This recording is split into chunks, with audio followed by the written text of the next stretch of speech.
Welcome back to the third part of our Christmas Wonder series, highlighting spectacular positive results of medical treatment. Again with me is Professor Irene from the University of Vienna.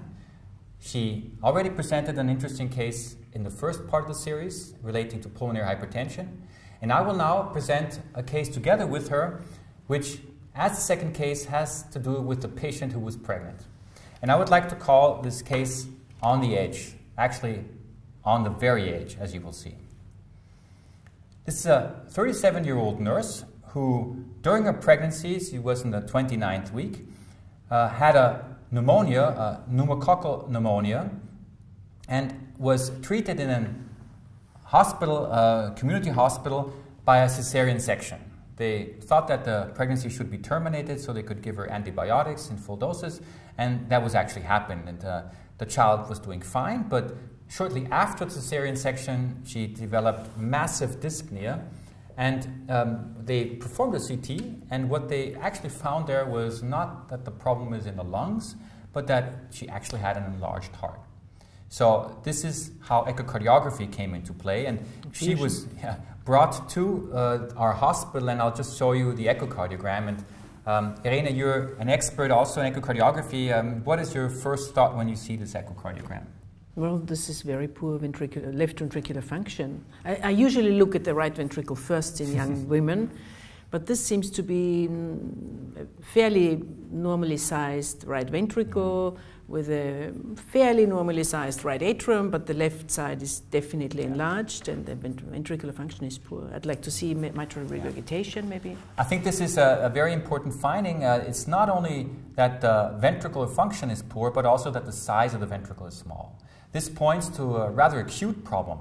So when you see this, my first thought would be acute myocarditis. So this certainly explains her hemodynamic situation and her dyspnea. But what is the diagnosis?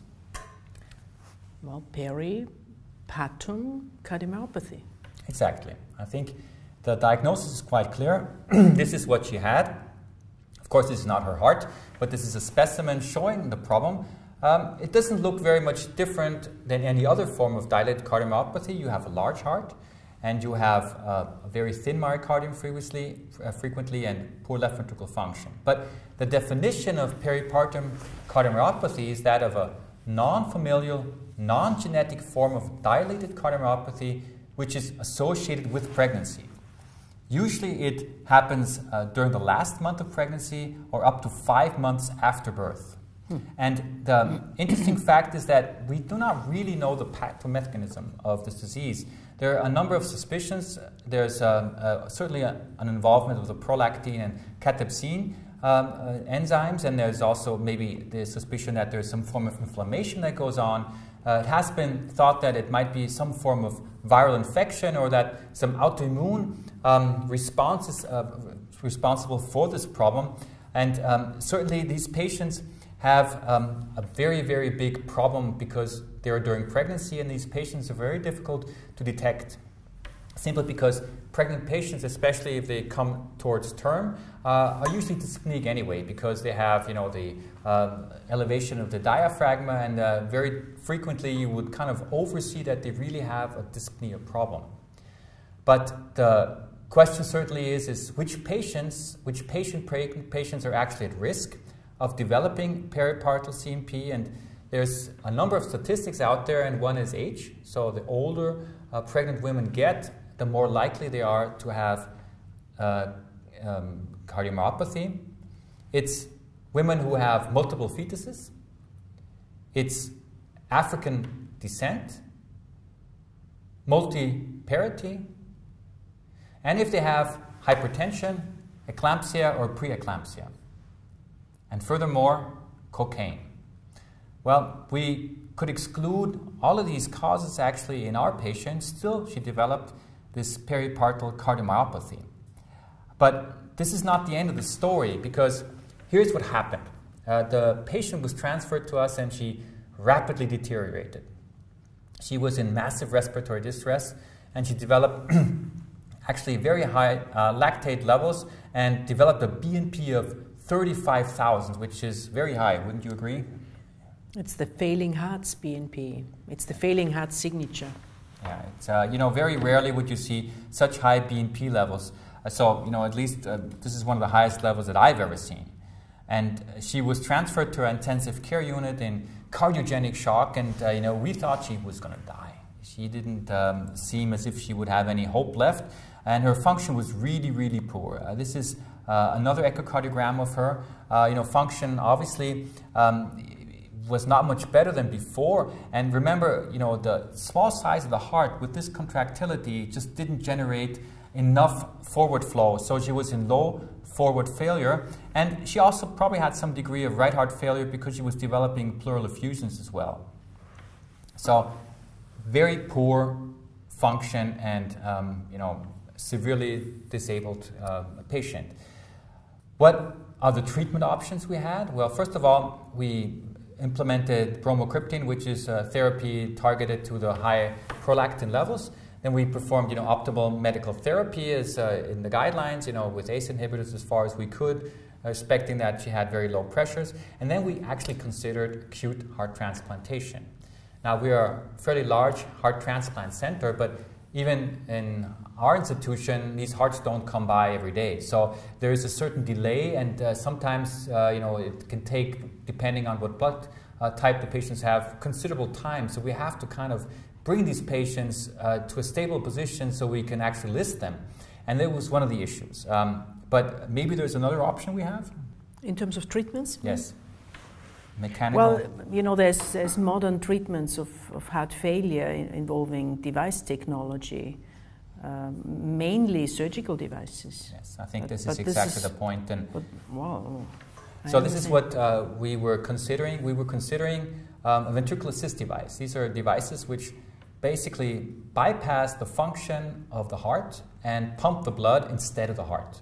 And you can implement these either for the left ventricle or for the right ventricle or for both. But in a pregnant patient or in a post-Partum patient, that increases the risk for thrombosis a lot. Absolutely. I think the risk... I was really surprised that you were asking me that in a Peripartum patient. Yes. I think, you know, we were with our back to the wall. There was not much options we were left.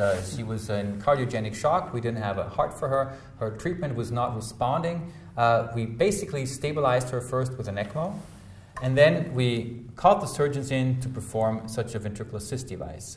This is the procedure. We intubated her, stabilized her with the ECMO, and then performed elective implantation of a Thoratec device. And of course, we performed the other treatment that I mentioned earlier. This is the chest X-ray of the poor patient. And this is actually the pump that you can see installed here. You see this is the left pump, and here is the right pump. So, and they're pumping the blood out of the venous system into the pulmonary artery and vice versa, from the left heart to bypass the left ventricle as well. And this is the monitor after she was stabilized. You can see that, you know, at least we had a good oxygen saturation, and ECG and everything was normal. And she was actually doing quite okay. We were able to stabilize her quite quickly.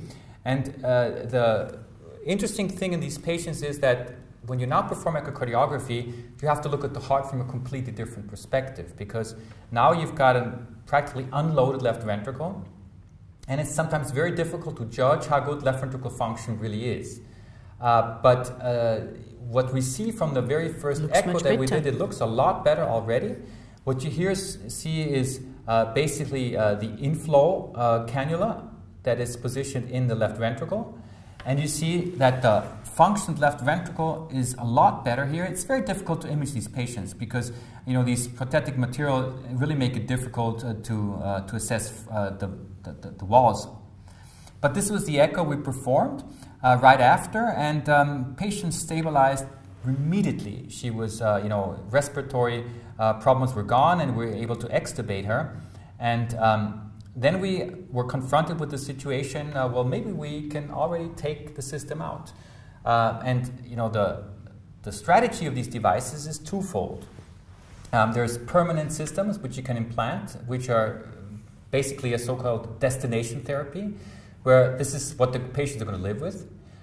And then there's an option of bridging them to transplant. In other words, where we hope that we can bring them so far that we transplant them. And then there are some patients where we can actually wean them and only use this assist device to give the heart a chance to recover. And this was the option we were anticipating in this patient. And the difficulty always is to know if the ventricle has already recovered or not. And this weaning process is something which we are all still learning, but in this case we were slowly reducing the flow. You can see that with reduced flow, the ventricular function was actually still not deteriorating. You know, you can't reduce the flow completely because then you'll have all these problems of coagulation and clotting of the system, and this is something you do not want to have. But it's a very complex situation that we're confronted with. And this is now the situation where we're weaning the patient at a very, very low flow. We still saw that the heart was doing fine. And so we actually prompted to initially take out the whole system. And basically, what is the prognosis in these patients altogether? Well, we know that we have a good chance of improvement in approximately 40% of patients within 6 months to 2 years. So many patients do recover after some time. And still the patients have a fairly high mortality, which is in the range of 15% for 6 months. But how long was she on the device? Well, she was on the device, I think it was 16 days. After 16 days, we actually explanted the Bi-VAD, and she was really doing fine. This is the echo after explantation. I think you will all agree that her function has really come back to normal almost. She still had a pleural effusion, but basically I think she was doing a lot better, and this was also reflected in her clinics. And I just want to show you this image of her with her baby. Her baby was brought in, and she was already extubated and she was doing fine, and everything was working really well.